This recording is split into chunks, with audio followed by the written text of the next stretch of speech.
안녕하세요. 인공지능 심화과정 첫 번째 시간입니다. 인공지능 심화과정은 총 9차시로 이루어져 있고 오늘은 그 중에 첫 번째 차시인 러닝머신 말고 머신러닝, 딥러닝이라는 주제로 이야기를 해보도록 하겠습니다. 오늘의 학습 목표입니다. 머신러닝과 딥러닝이 무엇인지 함께 살펴볼 거고요. 머신러닝의 3가지 학습 방법에 대해서도 알아보도록 하겠습니다. 먼저 인공지능이 무엇인지 살펴보겠습니다. 인공지능이란 컴퓨터를 사용하여 인간의 지능을 모델링하는 기술입니다. 인간의 지능으로 수행할 수 있는 다양한 인식, 사고, 학습 활동 등을 컴퓨터가 할 수 있도록 하는 방법을 연구하는 분야입니다. 여러분은 인공지능이라는 단어를 언제 처음 들어보셨나요? 2016년 이세돌과 알파고의 바둑 대결 이후 인공지능이라는 단어는 우리 생활 깊숙이에 들어오게 되었습니다. 이 때문에 인공지능이 새로운 기술이라고 생각하시는 분들이 많이 있는데요. 인공지능은 1950년대부터 꾸준히 발전해온 오래된 기술입니다. 영화 이미테이션 게임의 실제 주인공인 앨런 튜링은 1950년 기계가 생각할 수 있는가? 라는 질문과 함께 튜링 테스트를 제안하였습니다. 튜링 테스트는 기계가 인간과 얼마나 비슷하게 대화할 수 있는지를 통해 기계의 지능을 판별하는 방법입니다. 이후 1956년 다트머스 회의에서 존 메카시가 생각하는 컴퓨터를 인공지능이라고 부르자고 제안하면서 인공지능이라는 단어를 처음 사용하기 시작하였습니다. 인공지능과 머신러닝, 딥러닝은 각각 어떤 관계가 있을까요? 인공지능은 사고방식이나 학습 등 인간이 가지는 지적 능력을 컴퓨터를 통해 구현하는 기술입니다. 머신러닝은 이러한 인공지능의 한 분야이고요. 딥러닝은 역시 머신러닝의 일부라고 할 수 있습니다. 그럼 지금부터 머신러닝과 딥러닝이 각각 무엇인지 자세히 살펴보도록 하겠습니다. 먼저 머신러닝은 기계학습이라고도 불리는 인공지능의 한 분야입니다. 머신러닝에서 머신은 기계장치를 의미하고 일반적으로는 프로그래밍 할 수 있는 컴퓨터를 이야기합니다. 그리고 러닝은 학습을 의미합니다. 1959년에 머신러닝을 최초로 정의한 사람이 바로 아서 사무엘이라는 사람입니다. 아서 사무엘은 컴퓨터가 명시적으로 프로그래밍 되지 않고도 학습할 수 있도록 하기 위한 연구 분야를 머신러닝이라고 정의하였습니다. 즉, 사람이 학습하는 것과 같이 컴퓨터가 데이터를 통해 학습함으로써 새로운 지식을 얻을 수 있도록 하는 것을 말합니다.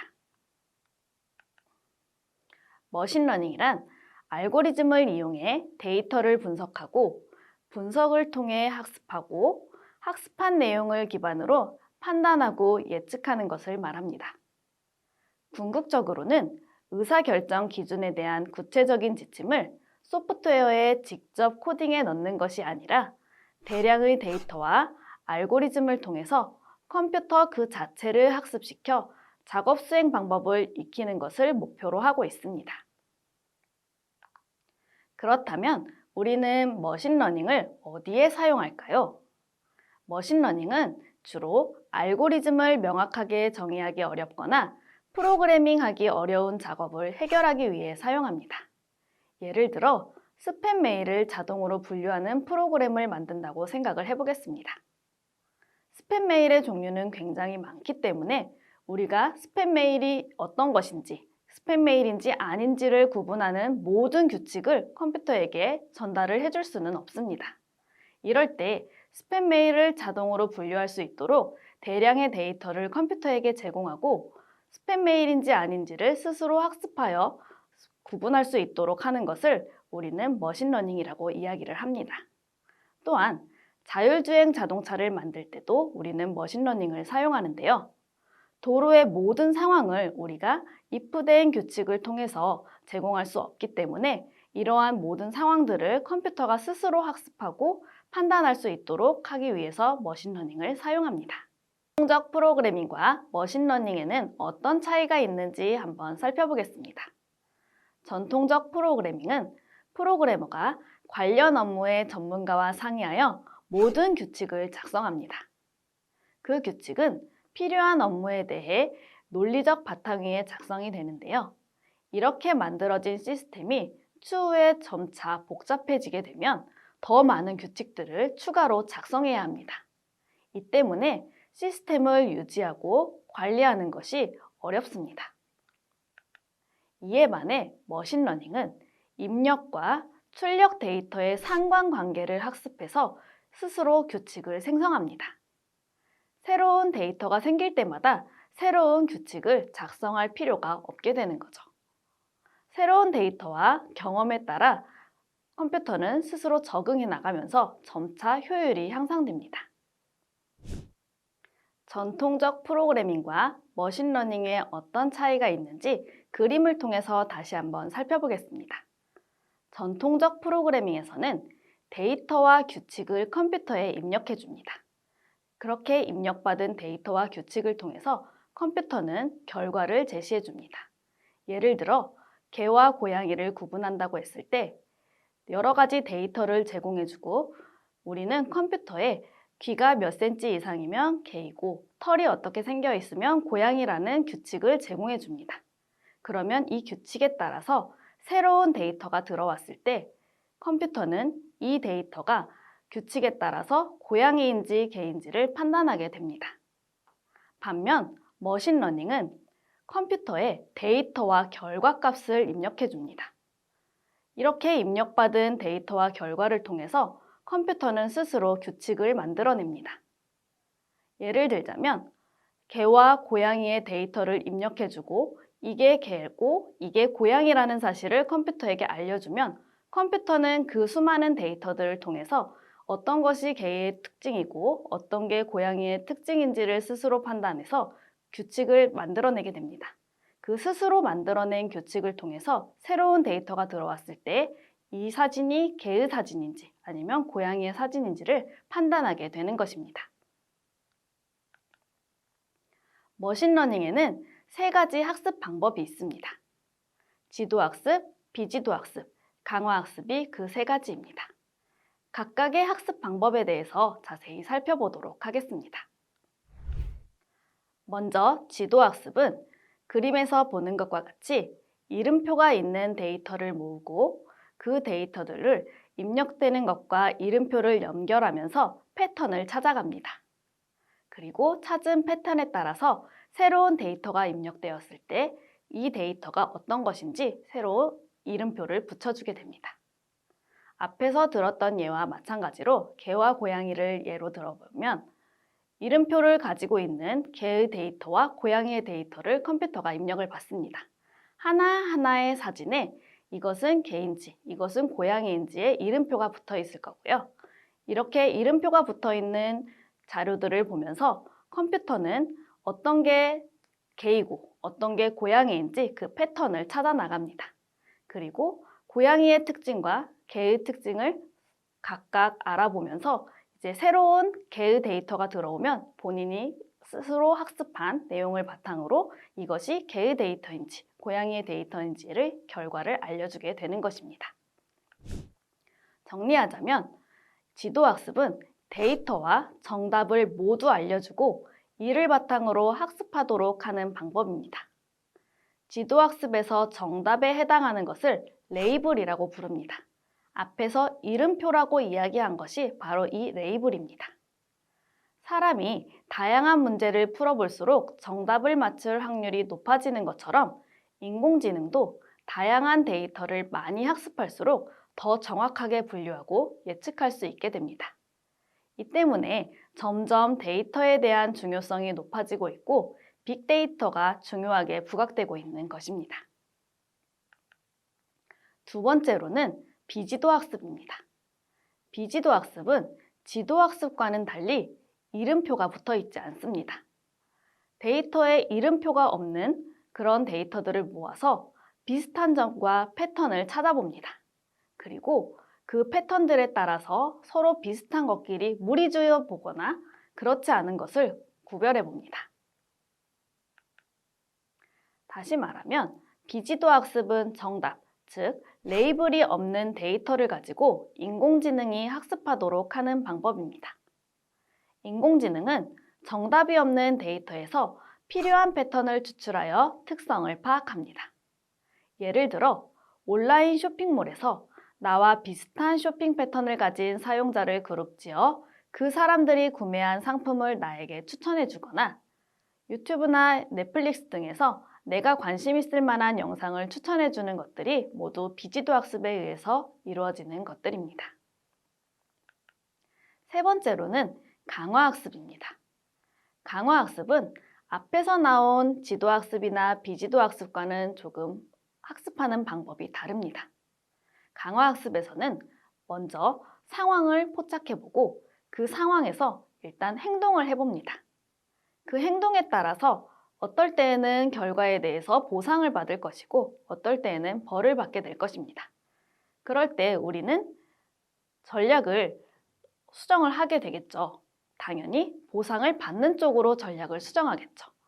이렇게 수정을 해 나가면서 점점 더 잘하는 방향으로 나아가는 것이 강화학습입니다. 게임을 예로 들어서 설명을 해보자면 우리는 새로운 게임을 처음 접하게 되었을 때 일단 게임을 해보면서 어떻게 하면 점수를 얻을 수 있는지 그리고 어떻게 하면 목숨을 잃게 되는지를 스스로 파악하게 됩니다. 그리고 점점 게임을 잘할 수 있도록 우리는 점수를 얻는 방향으로 전략을 수정해 나가게 되죠.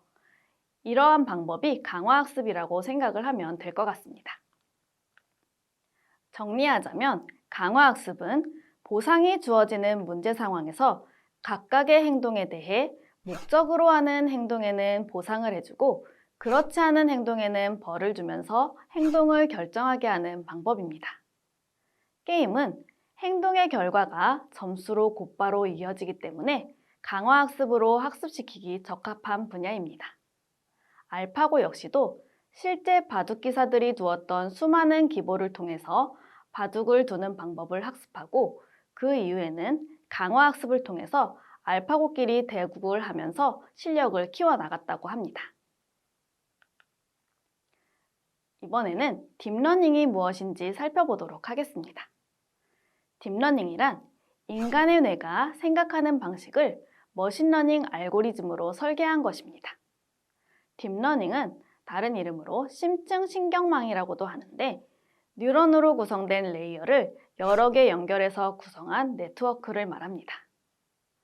신경망이 여러 개의 신경세포로 이루어져 있는 것처럼 딥러닝은 뉴런을 본뜬 여러 개의 구조적 모델로 구성이 되어 있는데요.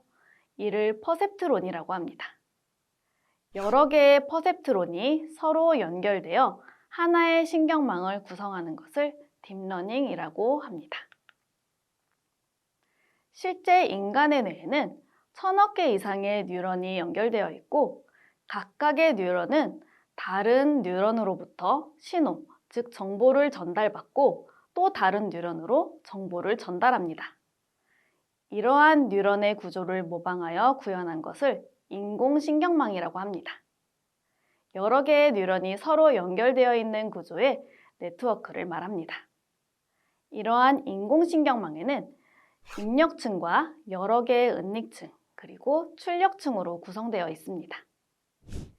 그림을 통해 살펴보겠습니다. 입력층은 데이터를 받아들이는 층입니다. 그리고 출력층은 데이터의 결과를 내보내는 층입니다. 가운데 있는 은닉층은 특성을 추출해내는 층이라고 볼 수 있습니다. 그래서 입력층에서는 시스템 외부로부터 입력 자료를 받아들여서 시스템으로 이들을 전송하게 되고요. 그 시스템에서 전송받은 것들을 은닉층에서는 시스템 안쪽에 자리 잡고 있으면서 입력값을 넘겨받아서 그것들을 처리하고 결과를 산출해냅니다. 마지막으로 출력층에서는 입력값과 현재 시스템 상태의 기준에서 시스템 출력값을 산출하게 됩니다. 복잡한 문제를 해결하기 위해서는 신경망을 여러 층으로 쌓아야 하고, 이를 위해서는 은닉층을 2개 이상의 층으로 쌓아야 하는데, 인공신경망을 구성하는 은닉층의 수가 많을수록 인공신경망이 깊다라고 표현합니다. 인공신경망 여러 개를 겹겹이 쌓아서 모델로 사용하는 머신러닝 방법을 우리는 딥러닝이라고 이야기합니다. 머신러닝과 딥러닝이 어떤 차이가 있는지 한번 살펴보겠습니다. 머신러닝은 데이터의 여러 특징 중에서 어떤 특징을 추출할지를 사람이 직접 분석하고 판단합니다. 이에 반해 딥러닝에서는 학습하려는 데이터에서 기계가 자동으로 특징을 추출하여 학습을 합니다. 다시 말하면 머신러닝과 딥러닝의 가장 큰 차이는 기계가 스스로 학습할 수 있는지 여부라고 할 수 있습니다. 이번 시간에는 머신러닝과 딥러닝에 대해서 알아보았습니다. 다음 시간에는 인공지능이 언제나 공정한가라는 주제를 가지고 이야기를 해보도록 하겠습니다. 오늘 수업은 여기까지 하겠습니다. 다음 시간에 만나요. 안녕!